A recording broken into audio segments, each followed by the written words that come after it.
सर्वप्रथम में आपका स्वागत है। सर्व का अर्थ है सब कुछ और प्रथम का अर्थ है प्रारंभ। ये चैनल हमारे यात्रा का आरंभ है, जहां हम आत्मा, धर्म और जीवन के मूल सत्य को समझने का प्रयास करते हैं। यहाँ हम वेद, उपनिषद, श्रीमद् भगवद गीता, पुराण, योग और ध्यान के माध्यम से जीवन को सही दिशा देने वाले ज्ञान को सरल भाषा में प्रस्तुत करते हैं। प्रिय साथियों, यह लेक्चर केवल इस सीरीज का अगला अध्याय नहीं है। यह एक समापन भी है और एक शुरुआत भी। अब तक हमने भारतीय दर्शन की जड़ों को समझा, वेदों से लेकर उपनिषदों तक, वेदांत से लेकर समाज और वैश्विक समस्याओं तक। आज लेक्चर 8 में हम सबसे महत्वपूर्ण प्रश्न पर आते हैं। भारतीय दर्शन का भविष्य क्या है और उसमें युवाओं की भूमिका क्या है? क्योंकि कोई भी दर्शन तब तक जीवित नहीं रहता जब तक अगली पीढ़ी उसे केवल याद नहीं करती, बल्कि उसे जीती है। क्या भारतीय दर्शन अतीत की वस्तु बन चुका है?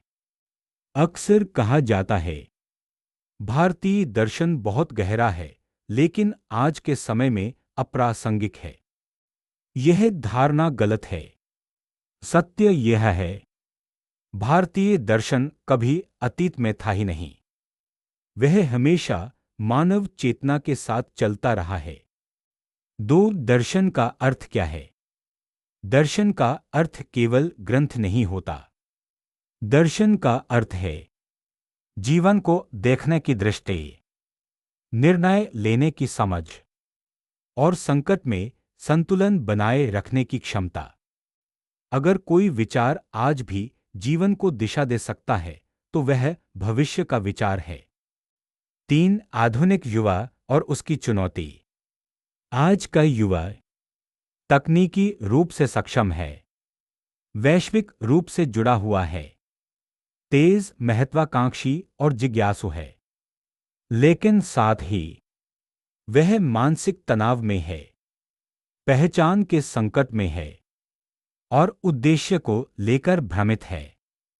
यह विरोधाभास ही आज की सबसे बड़ी चुनौती है। भारतीय दर्शन युवा को क्या देता है? भारतीय दर्शन युवा को 3 मूल चीजें देता है। आत्मबोध। मैं कौन हूं? यह प्रश्न भारतीय दर्शन का केंद्र है। जब युवा यह समझता है कि वह केवल उपभोक्ता या प्रतियोगी नहीं, बल्कि चेतना का वाहक है, तो आत्मविश्वास बाहरी तुलना पर निर्भर नहीं रहता।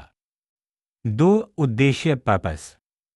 भारतीय दर्शन कहता है, जीवन केवल सफलता के लिए नहीं, कर्तव्य और विकास के लिए है। यह दृष्टि युवा को बर्नआउट से बचाती है। संतुलन। आधुनिक जीवन अत्यधिक गति पर है।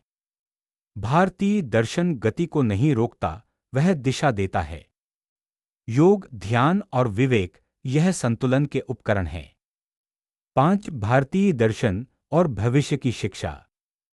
भविष्य की शिक्षा केवल स्किल बेस्ड नहीं हो सकती। उसमें होना चाहिए आत्मानुशासन, नैतिक स्पष्टता और सहानुभूति। भारतीय दर्शन शिक्षा को साविद्या या विमुक्ति के सिद्धांत पर आधारित करता है। तकनीक और दर्शन का संबंध। अक्सर कहा जाता है, दर्शन और तकनीक एक दूसरे के विरोधी हैं।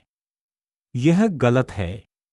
भारतीय दर्शन कहता है, तकनीक शक्ति देती है, दर्शन दिशा देता है। बिना दिशा की शक्ति विनाशकारी हो सकती है। युवाओं के लिए वैश्विक भूमिका। आज भारत के युवा केवल भारत तक सीमित नहीं हैं। वे विश्व के हर कोने में हैं।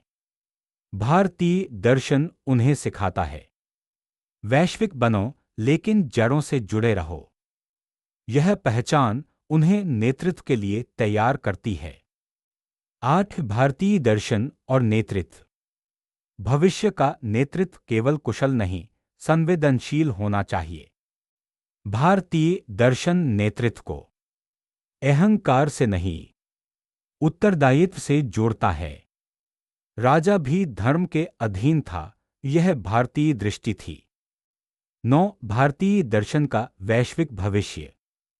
आज विश्व जिन समस्याओं से जूझ रहा है, पर्यावरण संकट, मानसिक स्वास्थ्य, हिंसा और असमानता, उन सबका समाधान केवल नीतियों से नहीं आएगा।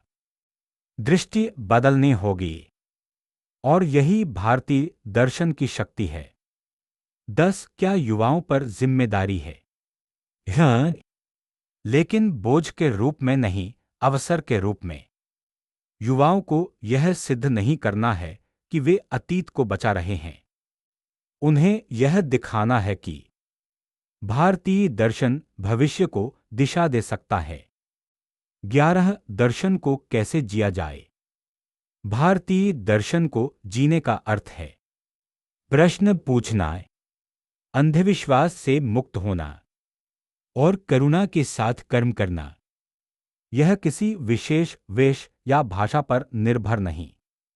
12 एक चेतावनी। अगर भारतीय दर्शन केवल गर्व का विषय बनकर रह गया और व्यवहार का हिस्सा नहीं बना, तो वह मृत हो जाएगा। लेकिन अगर वह जीवन का आधार बना, तो वह विश्व को दिशा देगा। निष्कर्ष, भविष्य की मशाल। भारतीय दर्शन एक विरासत नहीं, एक जिम्मेदारी है। और यह जिम्मेदारी पुस्तकों पर नहीं, युवाओं के जीवन पर टिकी है। अगर युवा चेतना को केंद्र में रखकर जिए, तो भारत केवल एक देश नहीं, एक दिशा बन जाएगा। इसी के साथ यह श्रृंखला समाप्त नहीं होती। यह यहीं से शुरू होती है, आपके जीवन में। धन्यवाद।